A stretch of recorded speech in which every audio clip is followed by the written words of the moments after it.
Welcome to another episode of Carolina Commercial Real Estate Connection. Today we have Jamie Gruber on with us. Jamie, thank you so much for joining us today. Thanks for having me, man. Good to see you. Good to see you too, sir. So, Jamie, you've got a ton of different things I could bring up to introduce you. The main way I've met you is I've joined GoBundance over the past 6 months, and you are, a leader in GoBundance, up and coming within the GoBundance community. And I see you everywhere. You make your way to events, and everyone seems to know you. So you've gone around. You're obviously inspirational to many people. So thank you for joining us. Do you want to tell me anything special about yourself or what you've got going on these days? Sure. So I think the thing that's very unique about me, not very unique, but that a lot of people are drawn to, and I've learned this as I've shared my story over the years, is sort of being this guy that went the tried and true path and climbed the ladder, corporate ladder, to get to a certain level, 400 grand a year, equity, the whole nine, and then just kind of quitting and leaving, not having a wife that's a doctor. In fact, she doesn't work, she's a stay-at-home mom, having a couple of kids, like all the circumstances that feel like it's impossible to get out of a high-paying job when you're the breadwinner. I actually did it. It's crazy to think about now, but I actually did it. And then to double down on that, making a move out of country to the Dominican Republic, where we live now in Punta Cana, just because we could. People are like, well, why there? Well, my wife's from here originally, so that gave us incentive to choose this country to start. But my entire vision that anchored me in on the idea of maybe quitting this big job one day was, man, I want the flexibility to travel 3+ months with my family anywhere in the world. So we ended up coming down here for a year, ended up staying past a year, and now we're talking about more of an indefinite stay as we've sort of fallen in love with some of the features of this country that we believe are better than the U.S. for us right now. And you just said it, man. Like the one thing, if I had to choose something that became the thing that created all of the outcomes that I have and all the outcomes that I continue to shoot for, it was the day I decided to join a community of like-minded people in GoBundance. It became possible and normal to do what I'm doing right now, being around other guys where, yeah, everybody does that, whereas my friends at work, this was like an impossibility. It was a big, crazy, stupid dream, irresponsible even. So just getting around other people that represent who you're becoming, it changed everything for me. There's a ton of tidbits just in there. Yeah, let's break it down. We're going to talk about, but hit me. Yeah, that's fantastic. Yeah, it really starts with that change in mindset, and it sounds like your change in mindset was, taking all of the self-doubt and the doubters around you in taking that leap of faith from the 400,000 a year after you climb the corporate ladder. Now, for those that don't know, how long ago was that leap? What's the timeline on that? 3 years ago. So as we record, it was March, April of 2021. So we're recording, late winter, early spring of 2024. So about 3 years ago. Okay. Now, so just so from what I understand, and I just want to make sure I'm correct on this, because we haven't spoken a ton. I've met you just a few times in passing. Very nice guy. It's hard to catch your attention because 15 people are grabbing on you all the time when you're around. So, but that's okay. Perfectly fine. So as far as I understand it, you had a group called Multifamily and More. Am I correct on that? Yeah. Yep. Okay. So that you started that while you were still in your corporate career. Is that right? Yeah. Okay. Yeah. So could you give us a little background on that? So you were in your corporate career, and that was your first kind of dive in on creating something where you were out there, right? 100%. I love this. Yeah. Okay. So go ahead. Did you have a follow-up question? Or do you want me to kind of dissect? My question was, can you kind of walk me through the creation of the Multifamily and More and kind of how that sparked everything for you? 100%. Yeah. I love this. So I make this declaration that, you know what, I'm going to quit my job one day here soon. And again, the anchor was the vision, travel 3+ months with my family anywhere in the world. So I had that really, really present in front of mine. And it was what kept me going initially when, things seemed bleak. So I had a small single family portfolio, 2 duplexes and a single family property. Kind of got into it when I had the initial idea of like, I want to leave my job. I don't know what to do. Let me go buy some real estate. Had made enough money. So bird a couple of properties and had a single family as well. And it was hard. It was I closed on those 2 duplexes at the same time. It was 2 tax bills, 2 closing documents, 2 mortgages. It was just a pain in the ass. So then it became like, well, what if we go up to the next level? What if we buy apartment buildings, which sounded huge to me? 10 units, 12 units, 50, like those are buildings. That's insane. So whatever, got my head around it, met a guy that I ended up partnering with. And we started saying, okay, I think we both had 5 single family units. And we're like, great, we can leverage this experience, go to brokers and present ourselves as wanting to buy certain types of multifamily property. So we put together a pitch deck, a buy box, all of this stuff, really, really well organized. And we start meeting with brokers. That's what you're supposed to do in the commercial multifamily space. And then we realized very quickly that even though we had a portfolio in the commercial world, we were nothing. So whatever we told the broker we wanted, they would send us nothing like it. And whatever we did get had passed through 6, 7 lists of buyers that they had already before it got to us. So we weren't being taken seriously. And in my mind, I didn't know how. It's almost a chicken and egg. In order to become a priority to a commercial broker, you have to have closed on something in the commercial real estate space. But in order to close in the commercial real estate space, you've got to have a broker willing to send you stuff. And it's like, well, how are we going to do this? So because we weren't getting the attention of the brokers, we said, you know what? We have to become more of a face in the multifamily space. And this was in Michigan at the time. So we created a meetup. We called it Multifamily and More. And it was born out of the idea that, one, we'd have a brand in multifamily, but 2, at the time, there were no multifamily RIA meetings. Every RIA meeting I went to, it was flippers and wholesalers or wannabe flippers and wholesalers, 2, 3 ballers, and then maybe a multifamily guy or gal, maybe one. So when we called it Multifamily and More, the idea was, okay, either this hasn't been done, a multifamily specific meetup, or every time it's been tried, it's failed. So we're going to call it Multifamily and More. So in case no one comes for the multifamily, well, we could talk about more. So that was the idea. But when we had our first meeting, we just threw together a meeting at like an insurance office locally. A friend's insurance agency had a conference room in it. And we put it out on meetup.com. And like 15 people showed up, all of them for multifamily. They wanted to either be in it or they were in it. So it was like, okay, we're on to something.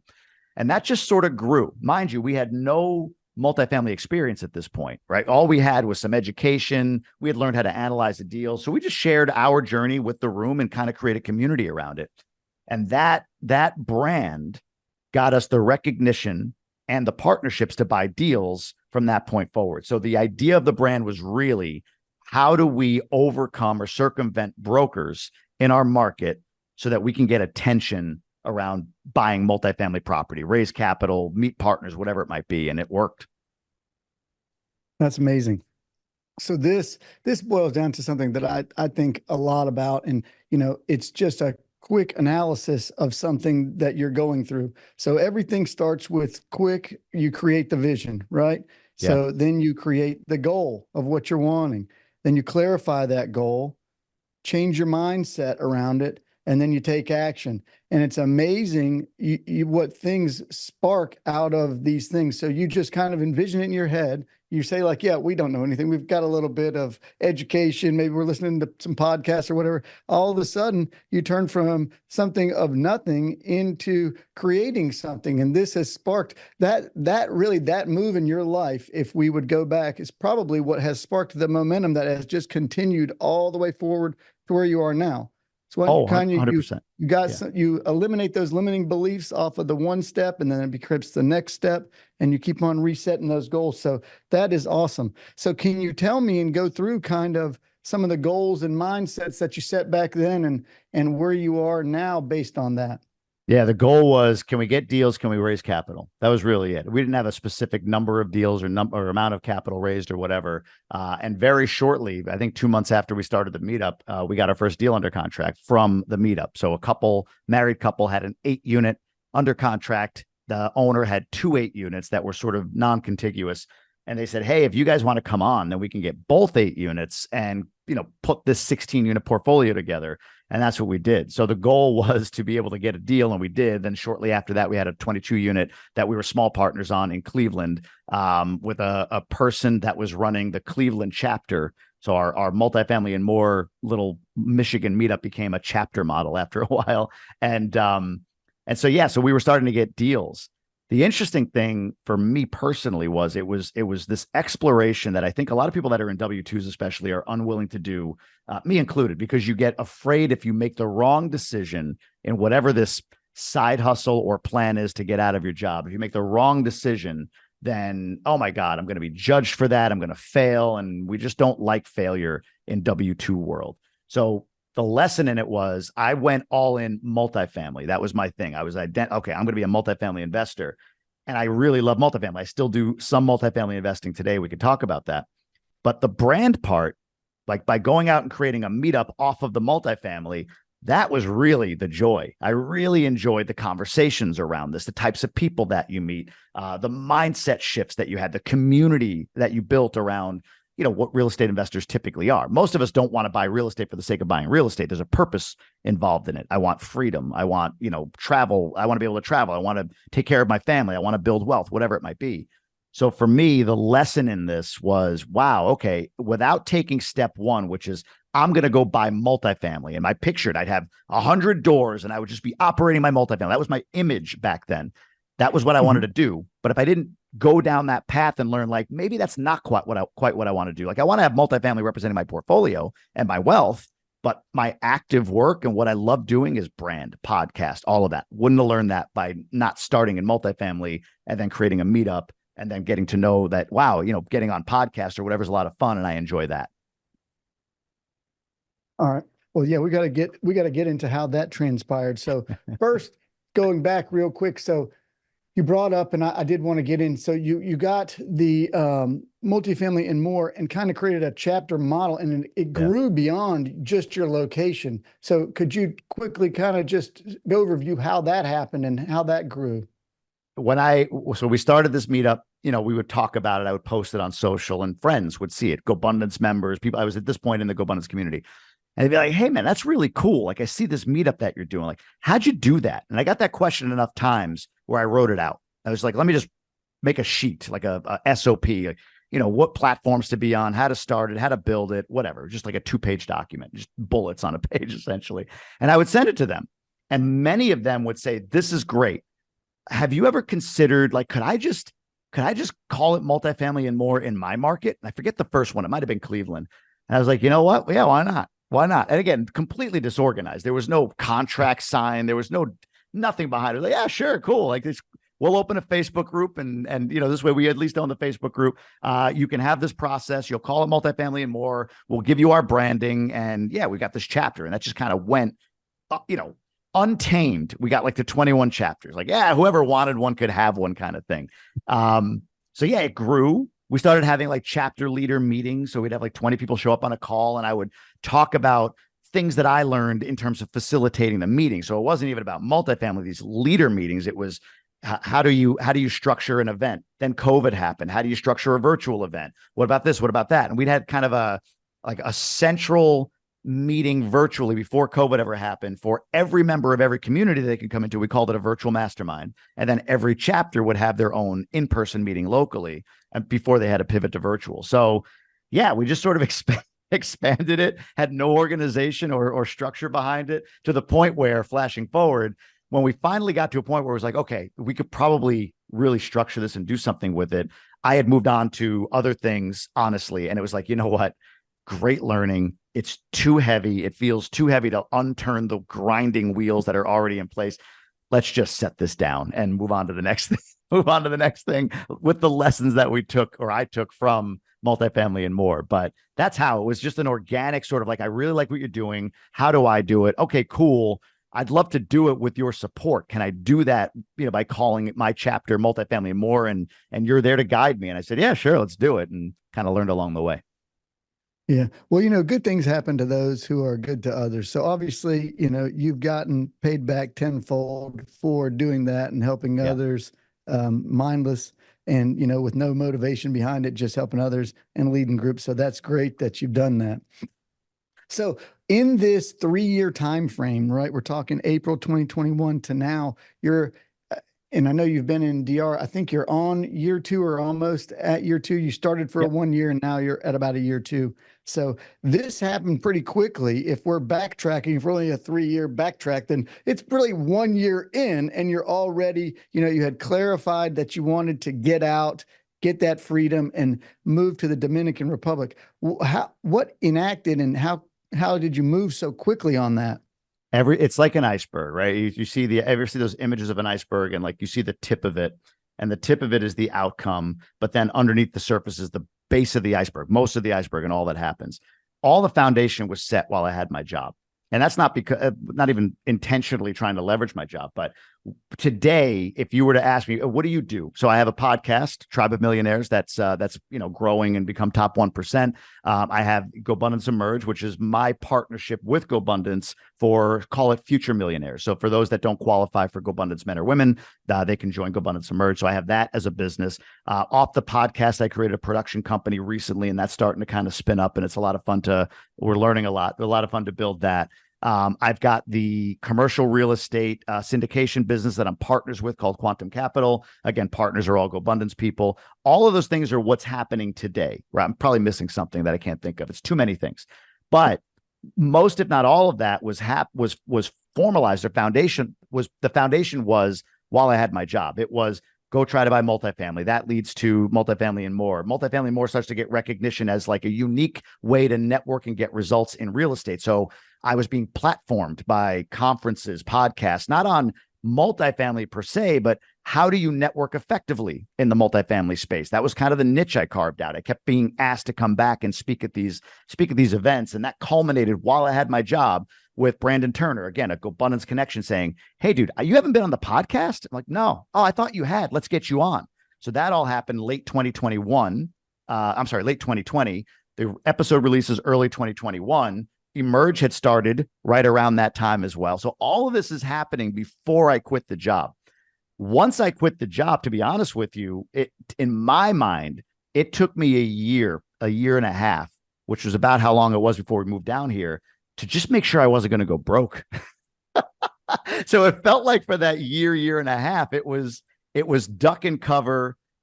Okay, I don't want to do anything crazy right now because I just left this job. Am I going to have to go back? Was that the right move? Is this actually sustainable? Like, are what I believe to be the case of what's going to happen going to happen? Is Emerge going to grow? All of that was the questions I was asking myself for a solid year. And then at that point, we said, you know what? We're doing okay. We can make this move. 6 months later, we made the move. But yeah, it was, I think once I made the leap, it took a year to really figure out a cadence, a structure for my day, what I should be doing, what I shouldn't be doing, who I need to hire, if I can even afford to hire anybody. So yeah, I think all of what I'm doing today, the foundation was built while I had the W-2, and I'm in a place now, honestly, 3 years later, where I think it's like, okay, now I have to think about what is the next phase? What do I want next for my life? What do I want to break and throw away now so that I can sort of create the next level of success, whatever that means for me. So what does that look like for you? What does that mean for you? What is your big, hairy, audacious goal right now? My bigger is to be a top 10 podcast in the world. That's my top goal. To do that, I need to stand even more on my own 2 feet. So I left my job. Yes, investing in multifamily, and I had a partner. We've dissolved that partnership, and I've sold my active holdings. So I partnered up with the syndication group, which is great. I'm very tied to GoBundance, which is awesome, meaning I have Emerge that pays me well, and I do some other stuff for GoBundance that I'm able to generate income from. But my personal brand, like standing truly on my own 2 feet at some point, I believe is the next level. So whether that's, I didn't say Tribe of Millionaires necessarily needs to be a top 10 podcast, but I want to be a top 10 podcaster. So is that with Tribe of Millionaires? Is it with my own? For me, it's like I went from within the structure of W-2 to leaving and being an entrepreneur and partnering with brands, Quantum, GoBundance, so on. And now it's, can Jamie Gruber, the brand, be just Jamie Gruber and earn income and build wealth just by being on my own without the need to be partnered or the need to lean on any other brands? That's for me the next step. So let me ask you this: I know the most recent thing you've started is this podcast thing, right? Where you're Production doing, company. Yep.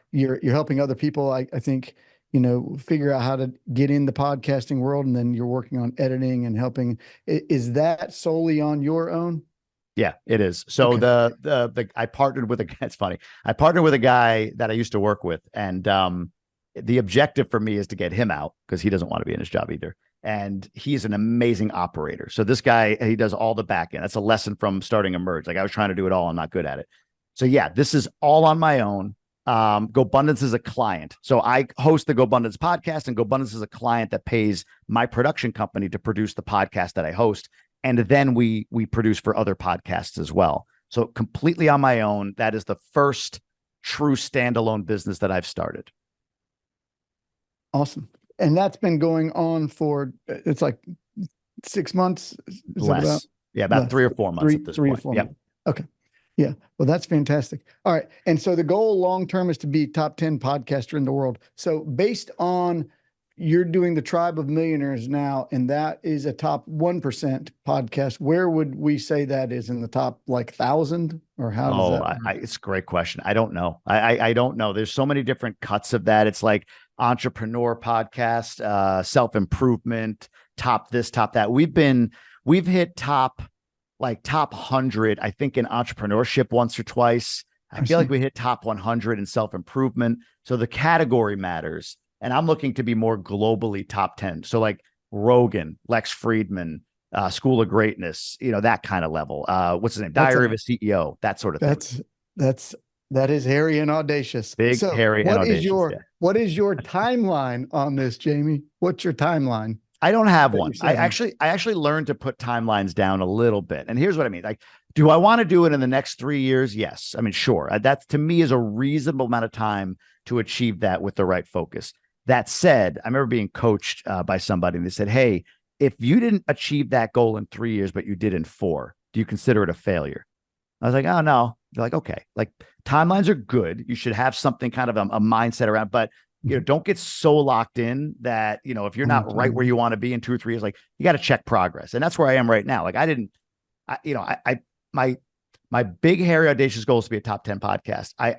I don't think I had that goal. I know I didn't have that goal when I left. I just wanted to be able to leave my job and move abroad. And we did that. So, did I think we could do it in a year, 2, 3? I didn't really have a tight timeline on it, but the fact that we did, it was like, wow, anything's possible. So why not go for something even bigger now? And the same thing. What if I am top 20 in a year or 2, or top 50 in the world?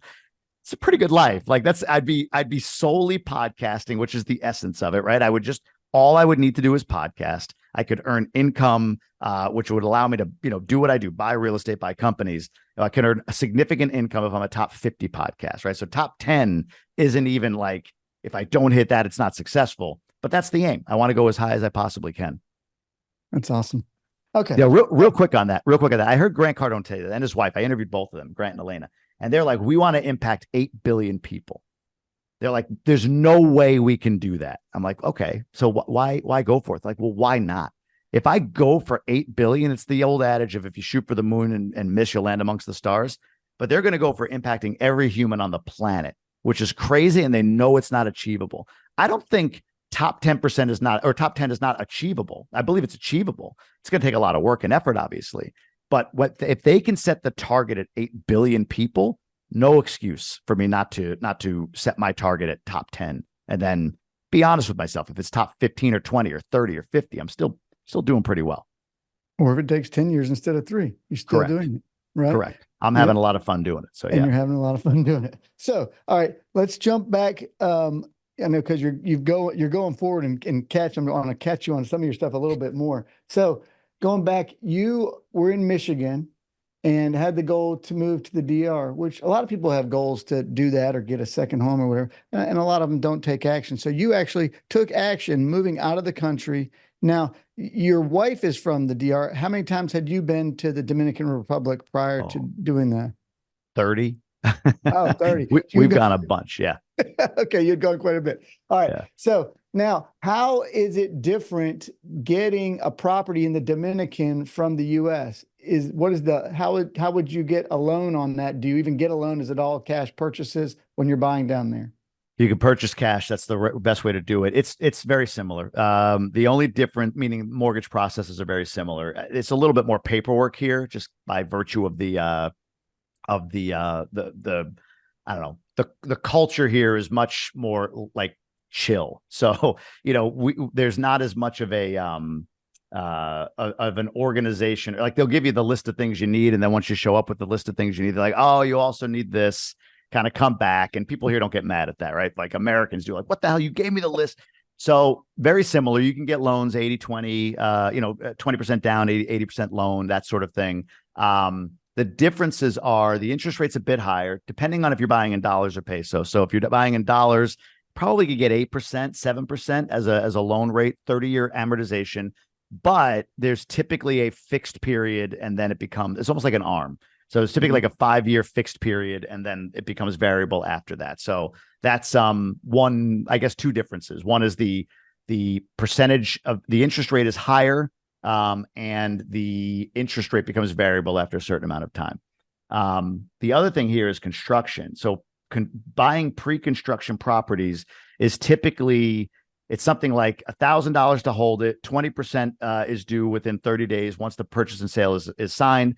And then the construction timeline is probably about 2 years to build your unit, 2 to 3.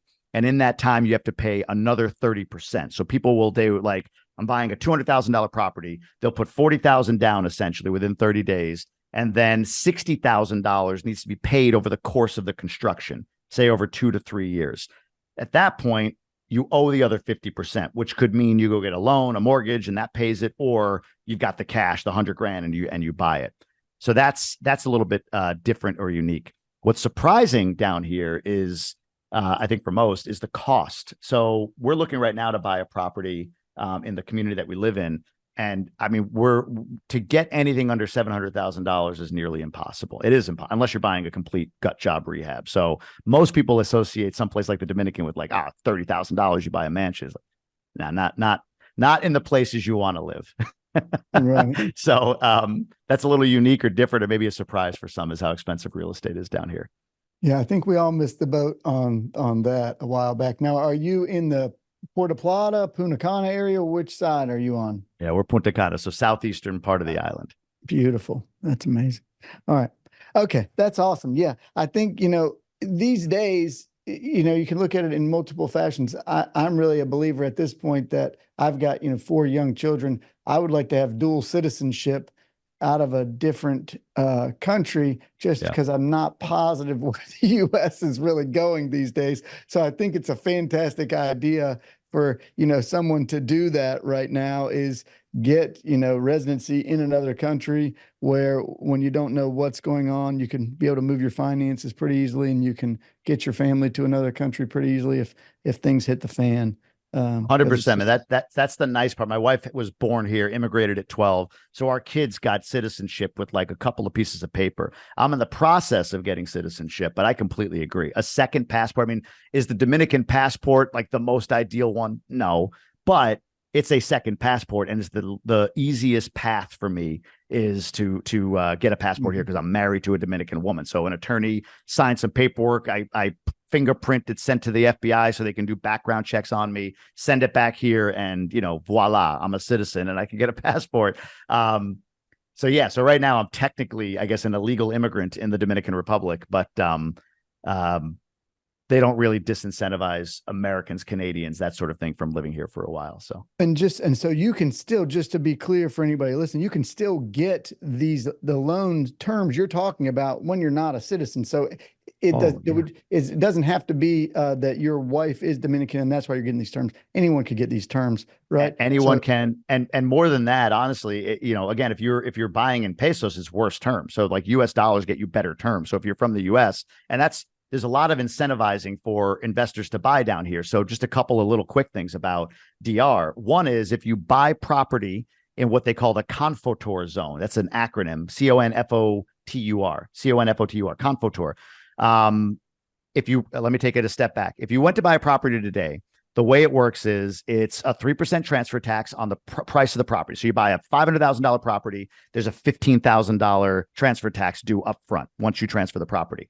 And then you're paying 1% annually for property tax. Above, it's about 170,000. So under 170,000 is tax free. Over 170,000 in value, you pay 100%. So in our example, if it's 500,000, you have a $370,000 amount that you have to pay taxes on. 1% is $3,700 a year. Not bad. You pay 15 grand to get into it. you pay $300 a month in taxes essentially to own this $500,000 home.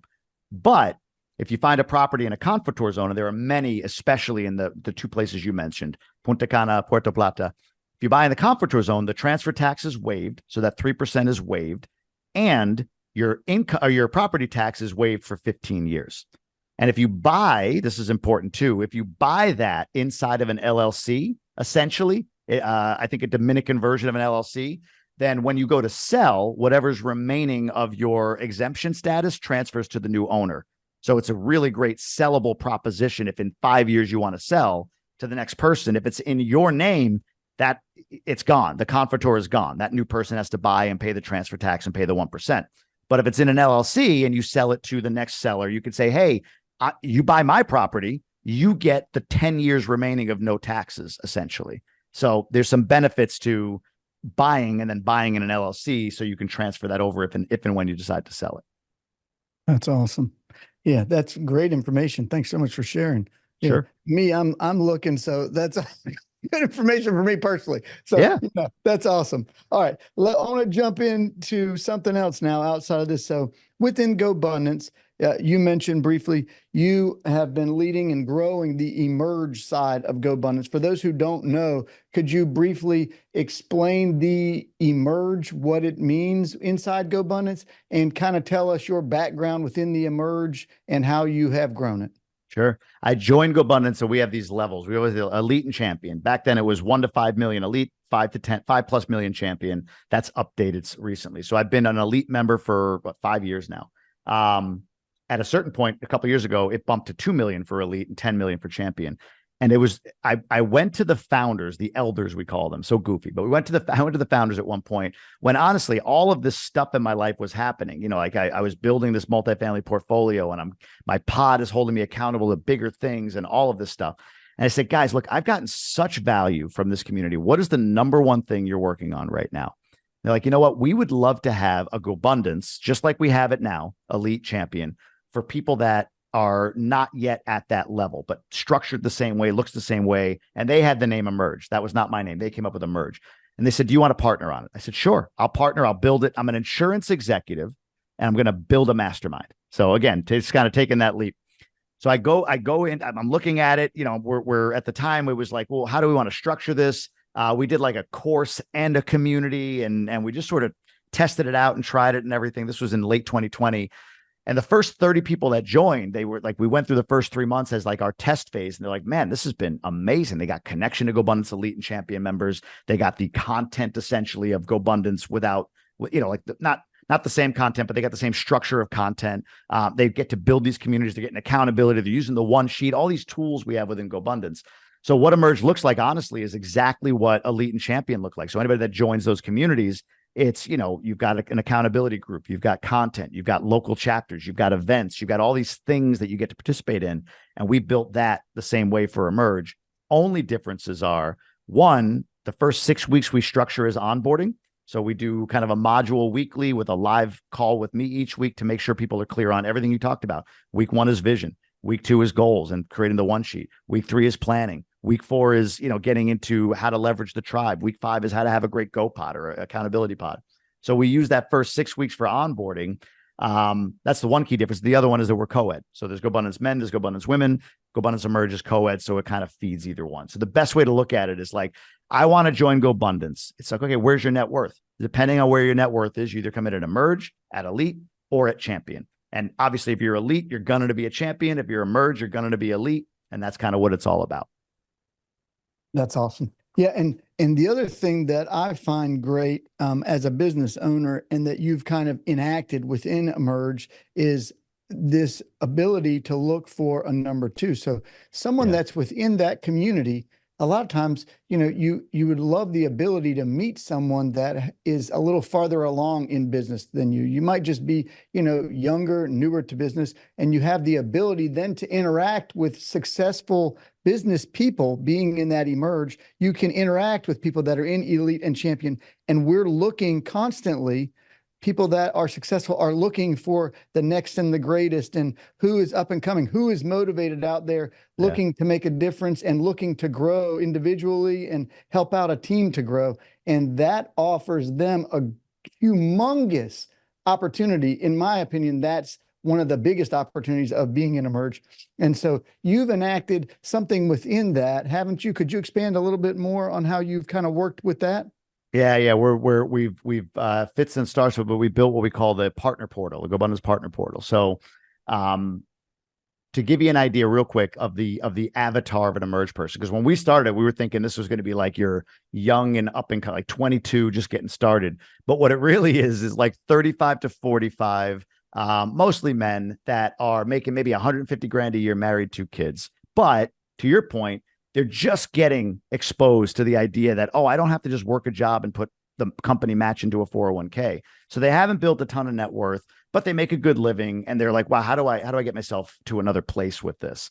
So those folks often are perfect candidates to go work for or with or be mentored by or whatever, or partner with a member of elite, member of champion that is, like you just said, further ahead in business, maybe a natural born entrepreneur, has been doing it since 20 or whatever.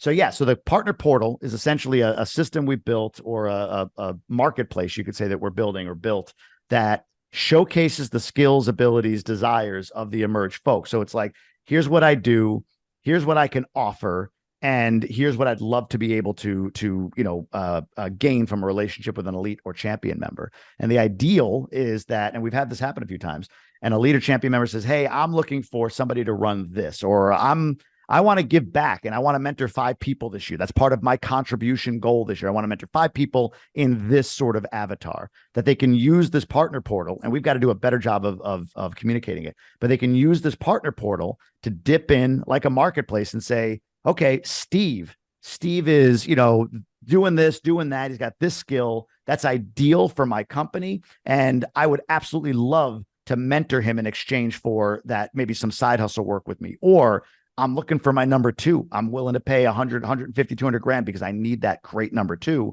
Let me dip into this group and find the person that maybe becomes that.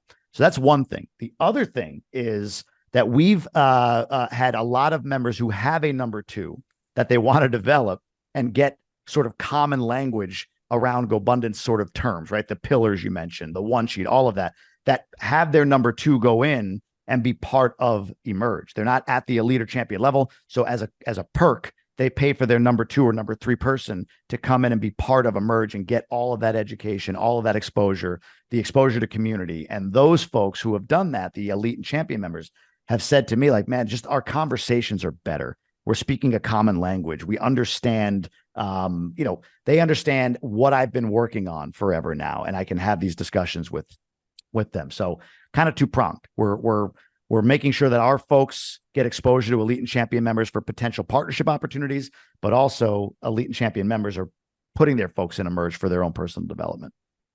I love that. I wasn't aware that, it was that crystal clear and that you had that opportunity. So, I'm hiring personally an integrator, right? Yeah. So we're always looking. So I need to dip in there and look, now that you're saying that you're kind of showcasing people's skills and ability through there, and see if you got any matches for that. That's a great option. I wasn't even aware you were doing it that in depth. That's fantastic. And I love the idea of, getting that number 2 if they're not in there and putting them in there, because you want them to understand that mindset and that growth that normally a business owner has.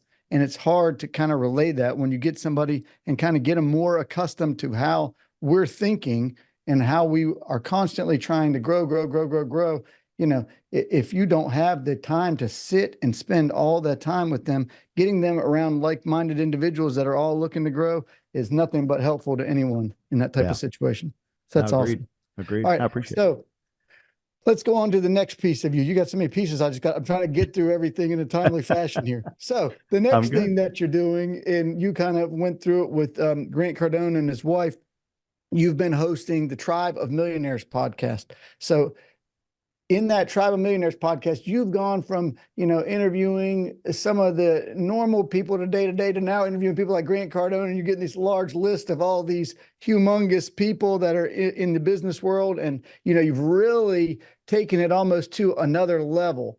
So, could you kind of walk us through how you've gotten to a position where you're in contact with all of these people? And I know you put in a ton of work. And so kind of give us an understanding of how one, you've contacted a bunch of these people and all of the work you put in prior to interviewing someone. Sure. Yeah. I think that the understated value of podcasts, being a podcast host, whether your ambition like me is to be top 10 in the world, or if you just want to, serve a small audience or no audience, just meet people in a way that they're not, that's fun. Like the podcast is the relationships you build with the guests. So there's a few different ways that I go for the guests that I want to get. Honestly, sometimes it's cold outreach. It's going on Instagram. It's somebody you follow and you just make the ask. And every so often, one of those people, they have a book, they have something coming out, they say yes. I'll talk about the next step here in a second because it applies to all of these guests. That's one.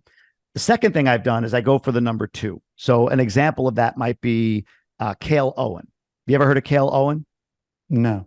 Right. Have you ever heard of Alex Hormozy? Yes. Okay. So Cale Owen runs all of Alex Hormozy's businesses. He's essentially his number two. Now, I didn't necessarily go after Cale solely for access to Hormozy, but because Cale's got a great brand and I really enjoyed his stuff. Like that's got to be part of it. It can't, if you're overly transactional or if you're overly tactical, it's just that inauthenticity comes through. But Cale is truly interesting to me. So I interviewed him, but there's of course a part of me that's like, boy, this is a great step one to being in the world of Hormozy and maybe getting that guy to be on the podcast. So that's an example of something that I'll do. I'll go for the number two. The other one is it's really the other podcast hosts that you get to meet by being on podcast or whatever. So I've got one or two other people. One in particular, his name is Dennis Meralda. He and I started really around the same time. He has had Building Men. I've got Tribe of Millionaires. And we just started talking about these interesting guests that we had, and we started sharing them and swapping them. And those swaps sometimes are for him at the next level than what he's had, or for me at the next level from what I've had, depending on our own networks. And then by being the host of that person that's maybe at that next level, they give you exposure to the person at the level above them, and so on and so forth. So all of that are the different ways of going about meeting people and getting people on the podcast. But what I think is at the core of it is step two, which is what you mentioned, is I think the preparation, which you're obviously well prepared for this podcast, which is not the norm. Usually it's, hey, so Jamie, let's give us your 5-minute backstory, right? Like that question right there tells me that a host isn't prepared for the guest. And I've done it. I'm not saying I would never, like, of course I've done it. And I probably in some way, shape or form still do it sometimes today, but I'll go through, especially depending on the guest and how much information there is about them. I'll listen to multiple podcasts that they've been on. If they have a podcast, I'll listen to their podcast, multiple of them of who they've interviewed. I'll go back and look at or listen to books that they've written. I will look at if they have a spouse that has a profile. I'll go listen to their spouse's stuff and hear what that spouse is saying about this guest, so on and so forth. So I'll just do a sort of a 360 all the way around approach. I keep notes in my Apple Notes thing. I have a folder for podcast prep. And even if I haven't booked the guest, like I've got guests like Mike Tyson that nowhere near booking Mike Tyson yet. Jordan Peterson. There's a bunch of them. Elon Musk. I have Michael Jordan. I have questions already for them now before I ever get to them and book them, just because I consume their content and I put questions in there. But for my own guests, the same thing. I just take a whole bunch of notes, and then a day before I go through my notes and organize it a bit. But that's that preparation. Once you have the guest, whether you got it from a cold outreach and they're like, yeah, I'll jump on this guy's podcast, or you get it from going to a number two and they're like, yeah, I'll jump on this guy's podcast. Or when Dennis Meralda or somebody else sends me a guest and they're like, well, Dennis said this guy's cool. Okay, yeah, I'll jump on his podcast. What differentiates me or the host is first question. Wow. Okay. This guy's not asking me about my backstory. He just summarized my entire life in a sentence and then asked me a very deep question I had to think about. Game on. I'm here. This guy's prepped. If you listen to the Cardone interview, he said it 2, 3, 4 times in it. Like, damn, man, you know your stuff. That's a good question. That's a good question, right? I aim for that. That's my goal, is to get that. Not because of, not only because of vanity. Of course, there's always a little bit of ego in that, but it's more because that person now looks at me as credible. I know I can get Grant Cardone again. I know I can. So that's the way that guests at the next level refer you to guests at the next level above them, because they can trust that whoever they refer is going to get some shitty podcast experience from you. This guy's prepared. I'm willing to share guests with him.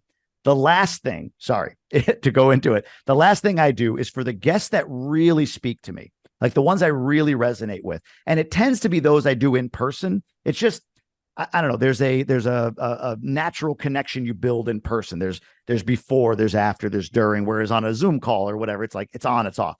But I like to send gifts to those folks. And I'm very specific with how I do that. One, it's a custom gift. Two, it's specific to their desires and likes or whatever that I learn about them. And three, it has nothing to do with my brand. So I don't send them a Tribe of Millionaires t-shirt or one of those like bracelets that say Tribe of Millionaires on them. I send them something that is specific to them. And it's not always the person. Sometimes it's somebody within their organization that really impresses me. So the quick example I give is for Grant Cardone.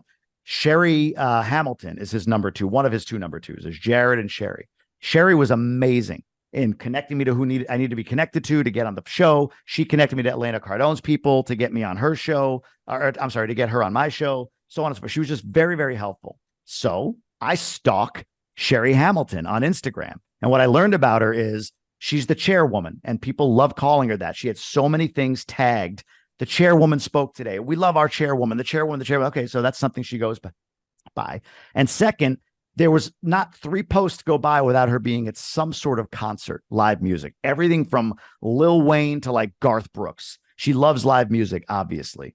I go on Etsy. That's my favorite platform because you can buy custom stuff there. And I had a wooden engraved plaque sent to her that said, Sherry Hamilton, the chairwoman rocks. And it had a little musical note at that rocks thing. So you can see the double entendre on that. She rocks because that's what they say about her, but she rocks because she loves music, and had that sent to her as a thank you gift. So those little things leave an impression. And keep in mind, it's not a bottle of wine that they're going to drink and forget about. It's not a gift basket of food that they're going to eat and forget about. It's something that they're going to hang on their wall. And when somebody says, oh, where'd you get that? You know what? This guy, Jamie Gruber, he sent that to me. Isn't that cool? He had him on Grant's podcast and da-da-da-da. So I do those gifts without any expectation from anybody. I don't need to thank you. I don't need to know that they got it. But I do those, and that leaves an impression with a lot of people. That alone is It's a the master game class. changer. It's a master class. Yes. That is what makes all the difference. So there was one. So I was in sales, before I did construction, which is what I am now as a general contractor. So I sold building materials, and I had this builder that I could not get in touch with. I mean, I called this guy over and over, and I was constantly blocked. So he had, admin that would not let me through. His basically number 2. I could not get in. So it took me 7 or 8 months of trying every workaround. I got his cell phone number. I would text him. I'd go by his house. I would try and knock on the door. Yeah, he would never answer. I mean, I did everything to try and get in touch with this guy.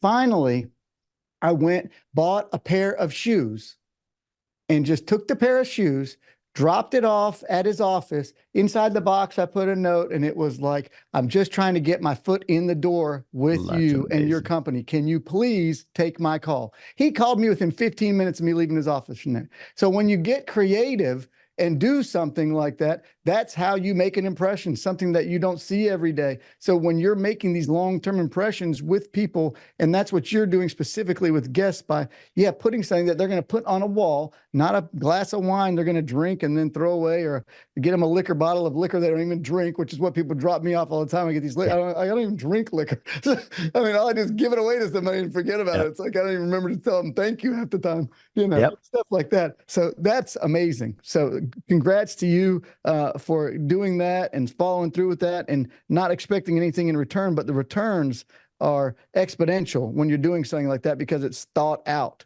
and you're doing things that are differentiating you from the 40 other podcasts that they've been on that have even given them junk that they do nothing with or nothing at all. And probably, 100%. Like you say, not being prepared. All right. Last thing I want to hit, and then, I feel like we've done very good here. So this thing that's so awesome is you are starting your own thing. You've got a partner from your old business, and you started this production company. So I want to make sure that we let you kind of promote this, take this off the ground, and kind of tell us what you could do. Somebody like me, obviously I don't have a big following in podcasts. So my following to you would be like a minuscule nothing. But so you're a big step up for me to get somebody on a podcast. So what could you help someone like me with my podcast? So everyone else that's in the same boat as me, we're still trying to get our feet off the ground. What do you do with someone like us? Yeah, so we do a full launch strategy. So the company's called BGD Productions. BGD, I can explain that if we have a second. It's actually a cool Yeah. story, but BGD Productions, and the idea is it's sort of podcast, social media, and taking it off your plate. So our core client that we're targeting as we're building this is somebody that has, say, a weekly podcast that they want edited, posted, and managed for them, along with some clips that maybe get taken from that podcast, or they can do their own clips that aren't taken from that podcast that are also posted and managed for them on a weekly basis. So we take all of that off their plate. We'll do a full launch strategy if they need to be launched, or if they're already launched, we can just take the editing burden, the posting burden, the captions, the titling, all of that stuff off of their plate. So the perfect package, or the core package, is one podcast episode a week that also goes on YouTube with thumbnails and all of that. A social media manager is assigned to post all of this for that podcast host. All the editing is taken off their plate, obviously, and then doing 3 short form clips per week that are also posted and captioned and everything else by our team on behalf of the podcast host or the person that wants their content posted. We can also do that for YouTube only, meaning if it's not a podcast, but you do like a weekly vlog on YouTube, we could do it there as well. The idea is, hey, I got a long form piece of content I want to put out every week, but editing it and all of that is such a burden, and I don't want to have to post it and manage all of that. We can do all of that, take it, and then cut it into 3 short form per week as well that we manage for you and get all of your content out for you. That's the idea behind BGD. And what is BGD? Give us the background. I was standing at a JetBlue counter to board in Fort Lauderdale to come back here to Punta Cana, and I paid for the even more space seat. So it's the upgrade on JetBlue. It's like $50 or whatever. Is that much better? Well, I love it.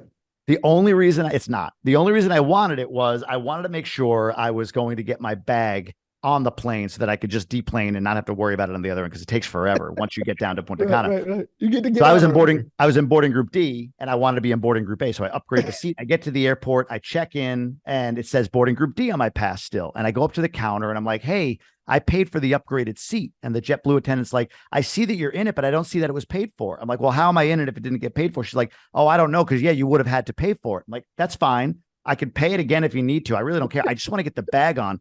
It says boarding group D. Can I come up during boarding group A? And she's like, no, you have to come up during boarding group D. I'm like, but I paid for boarding group A. She's like, but it says boarding group D. I won't allow that. I was talking to the guy that's now my partner, just kind of complaining about it.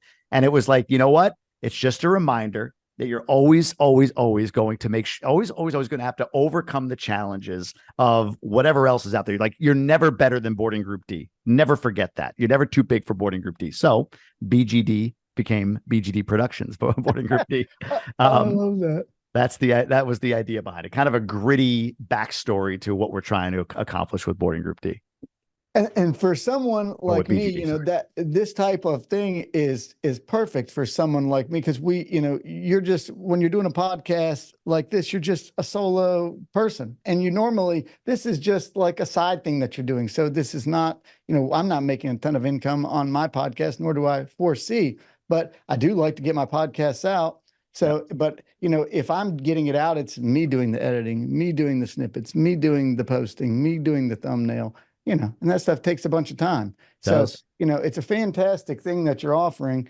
And I think that's fantastic that you've done so well that it should take right off, because people see you're becoming a leader in the podcasting world already and continuing to grow it. So I wish you all the best, and I think it'll be highly successful. I appreciate think it's a good thing that you started.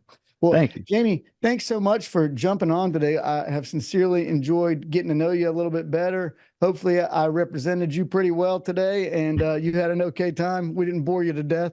Not at all, man. This was great. So thank you so much for coming on. Hopefully we'll get you on as you continue to grow and expand your empire in the coming months and years ahead. But thank you so much for joining us, and we hope to have you again soon, sir. Appreciate you. Thank you. Have a great afternoon.